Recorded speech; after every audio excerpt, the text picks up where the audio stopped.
이 새벽 우리에게 주신 하나님 말씀은 신명기 22장 1절에서 12절까지의 말씀입니다. 신명기 22장 1절에서 12절까지의 말씀입니다. 우리 하나님의 말씀을 다 함께 받들어 읽겠습니다.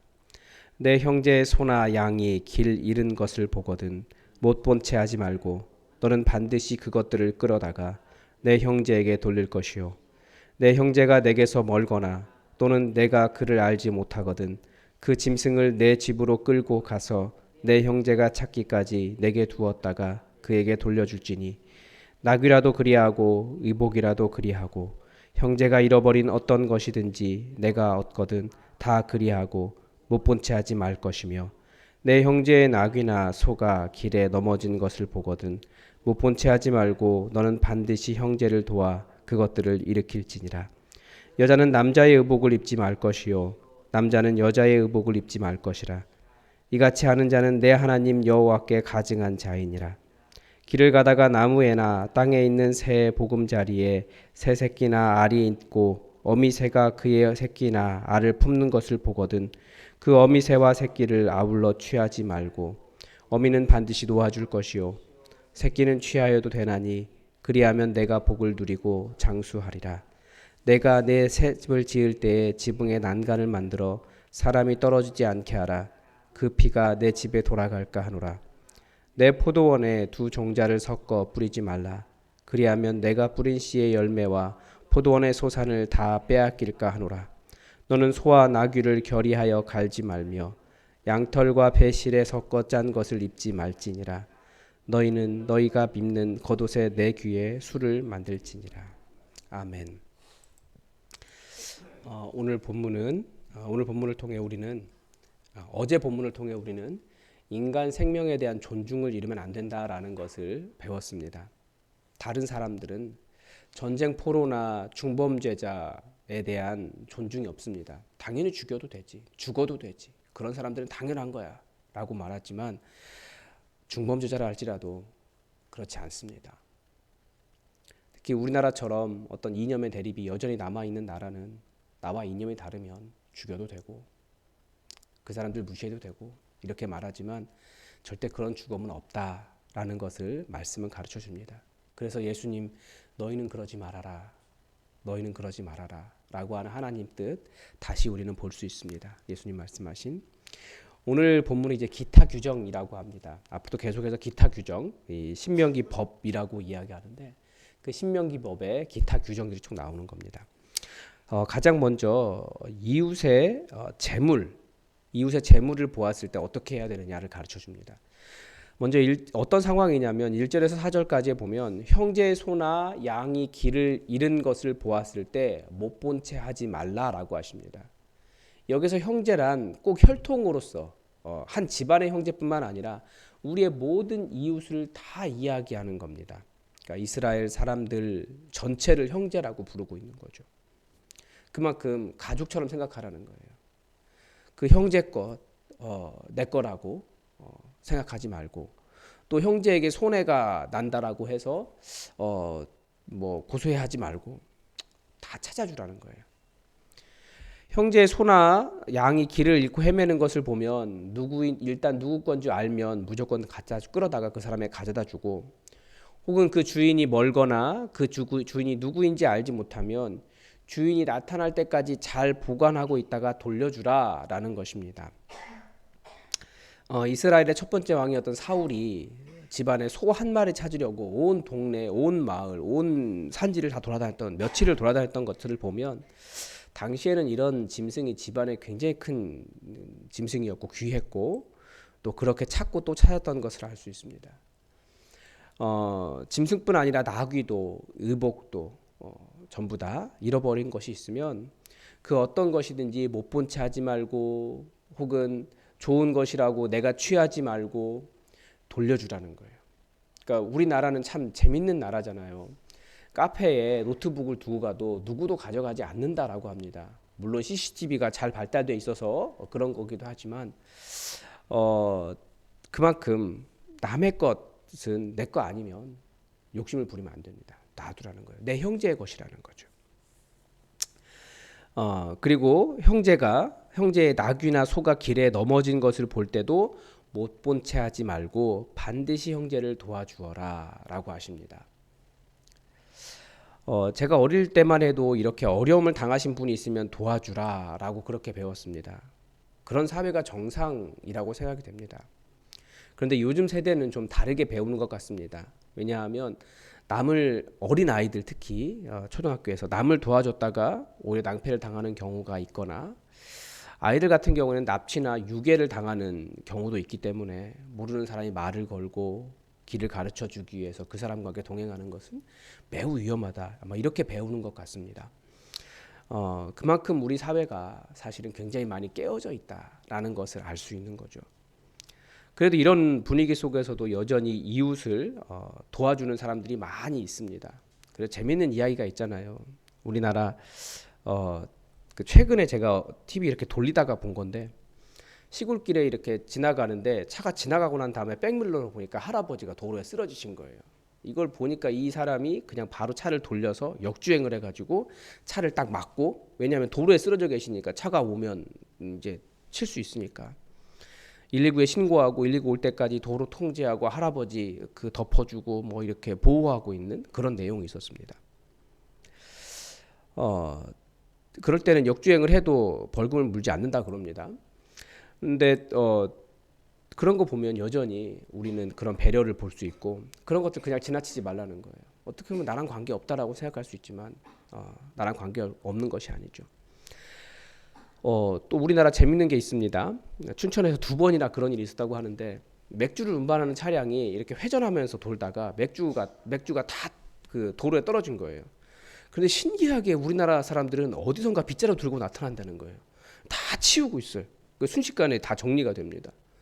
여전히 그런 어떤 배려나 다른 사람이 곤란한 상황을 봤을 때 그냥 넘어가지 않는 것이 있는 거죠. 그러니까 우리는 심지어 원수라도 형제의 곤란함을 보거든 도와주는 것이, 그것이 형제고, 그것이 우리가 서로에게 함께 형제로 살아가는 그런 공동체라는 것을 알 수 있습니다. 그래서 우리는 예수님께 이렇게 물어봅니다. 누가 그 사람의 이웃입니까? 그게 아니고 누가 우리의 이웃입니까? 우리는 이렇게 물어봅니다. 정말 우리의 이웃이 누구냐? 우리는 이웃을 자꾸 구분하는 거예요. 근데 예수님은 뭐라고 질문하셨냐면 누가 그 사람의 이웃이 되어주겠냐라고 말씀하셨어요. 누가 이웃입니까? 누가 내 이웃입니까? 이 질문은 내가 도울 수 있는 사람과 돕지 않아도 되는 사람과 뭐 이런 것을 구분하는 말입니다. 그러나 예수님은 어려움을 당해도, 그때 예를 든 게 사마리아인이잖아요. 타종교인이고 외국인 노동자고 가난하고 뭐 도와줄 필요가 없는 사람이고 그런 생각이 들겠지만 이웃이 되어주라고 말씀하신 겁니다. 누가 우리의 이웃이냐, 누가 내가 도울 수 있는 이웃이냐 구분할 것이 아니라 누가 그 사람의 이웃이 되어주겠느냐, 곤란을 겪고 있는 사람의 이웃이 되어주어라 라고 가르쳐 주셨습니다. 또 다른 규정은 이제 성이 섞이는 문제입니다. 여자는 남자의 의복을 입지 말라고 하시고 남자는 여자의 의복을 입지 말라라고 하십니다. 이것은 내 하나님께 가증한 일이다 이렇게 말씀하십니다. 요즘은 조금 애매하긴 하죠. 겉모습으로 드러나는 남자와 여자의 경계가 조금 애매합니다. 여자도 머리를 짧게 자르기도 하고 남자도 머리를 길게 기르기도 하고 남자나 여자는 예쁘게 화장하기도 하고, 저는 그 화장품 가게 들어가면 이 향 때문에 견딜 수가 없는 그런 게 있는데 거기 가보니까 남자들이 꽤 많더라고요. 그리고 제가 이렇게 돌아다니다 보니까 어떤 애가 정말 남자인데 너무나 예쁘게 화장을 한 거예요. 그래서 쟤는 화장해도 되겠다, 예쁘게 생겼다 그런 생각이 들 정도였어요. 그 옷도 점점 비슷해져 가죠. 그러다 이제 어디까지 가고 있습니까? 남자나 여자나 이제 남자가 여자가 되려고 하고 때로는 여자가 남자가 되려고 성전환 수술을 하기도 합니다. 그런데 이 성의 혼란의 문제를 오늘 말씀은 이제 그 당시에는 옷만 섞여도 이제 그런 성의 혼란이 있는 거죠. 그러니까 내 하나님 여호와께 가증한 일이다 이렇게 말씀하시는 겁니다. 즉 요즘 우리 문화가 옷이나 화장이나 외모에 있어서 뭐 남녀 간에 그런 문제가 되지는 않지만 사람을 남자와 여자로 창조하신 그 창조의 영역을 넘어서고 하나님께서 그렇게 만드신 창조하신 이유가 있는데 그 이유를 넘어서려고 하는 것은 하나님께 가증한 일이다. 이렇게 말씀하시는 겁니다. 당시에는 남자가 여장을 하고 여자가 남장을 하는 것은 나는 하나님의 창조가 마음에 안 들어라고 말하는 것과 같기 때문에 가증한 일인 겁니다. 단순히 옷의 문제나 어떤 외양의 문제가 아니라는 거죠. 하나님의 창조 질서에 대한 도전이 문제가 됩니다. 그런 면에서 참 이 시대가 동성애라든지 혹은 성전환 수술이라든지 이런 것들은 하나님께서 남자와 여자를 창조하신 그 이유 자체를 무시한 선을 넘는 그런 일이라는 겁니다. 참 애매해요, 기준이. 동성연애는 괜찮대요. 그런데 그러면 동성연애가 괜찮으면 사실 다른 성애들도 문제가 되거든요. 그건 괜찮은 겁니까? 소아성애자도 괜찮은 겁니까? 점점 더 그렇게 갈 수 있어요. 수가는 괜찮은 겁니까? 나는 그걸 사랑한다라고 말하는 게 되는 거예요, 이제는. 창조 질서를 벗어난 성적 욕망을 추구하는 것은 똑같습니다. 동성애든 소아성애든 수간이든. 요즘 매독이 유행하고 있는데 원래 매독균이 라마에게서 옮겨왔다 그러더라고요. 왜 그렇겠습니까? 성적 욕망을 짐승인 라마에게서 얻으려고 한 거예요. 하나님의 창조 질서를 넘어선 일들은 어떤 문제를 일으킨다라는 것을 우리는 명심해야 합니다. 그래서 성경은 뭐라고 가르쳐 줍니까? 가하지 않은 것이 아닌 거예요. 가합니다. 그러나 유익한 것은 아니다라고 가르쳐 줍니다. 가하지 않아서 안 하는 것이 아니라 가하기 때문에 다 하는 것도 아니라는 거예요. 그 선을 어디서 알 수 있습니까? 가하고 가하지 않은 걸 우리는 말씀을 통해서 그 길을 발견하고 하나님의 뜻 가운데서 그 일을 이루는 겁니다. 그리고 여전히 생명 존중에 대한 것도 가르쳐 줍니다. 어미새와 그 새끼를 새끼나 알로 설명하는데 둘 다 취하지 말고 종을 보존해라 라고 하는 말씀을 하십니다. 새끼는 취해도 되지만 어미까지 취하면 그 새 종이 끊어지니까 작은 새라고 할지라도 종을 보호하는 게 필요하죠. 요즘 물고기 잡을 때 그런 게 있는 것 같습니다. 일정 크기 이하의 물고기는 놓아준다거나 금어기라고 하는 것이 있어서 계속해서 종을 보호하는 노력을 합니다. 그리고 지붕에 난간을 만드는 일도 생명을 존중하는 일입니다. 아니 지붕에 난간 만드는 것이 무슨 내 집에 내 난간 만들고 안 만들고가 무슨 생명을 존중하는 일이 됩니까? 그런데 그 사람 떨어져 죽지 않도록 만일의 경우에 대비하고 익숙하지 않은 어떤 사람이 거기서 사고가 나지 않도록 대비해 주는 것이 생명 존중입니다. 우리는 어떨 때 이런 난간을 만드는 일이 있습니까? 나는 괜찮고 재료비가 많이 들고 뭐 건축비 아끼려고 할 때 뭐 이렇게 하는 거죠. 절대 생명을 보호하려고 생각하지 않는 거예요. 내 편의 때문에 생명 존중을 잊어버릴 때가 많이 있습니다. 내가 옳다라는 거죠. 또 여기에서 어떤 배려를 볼 수 있냐면 본문에서는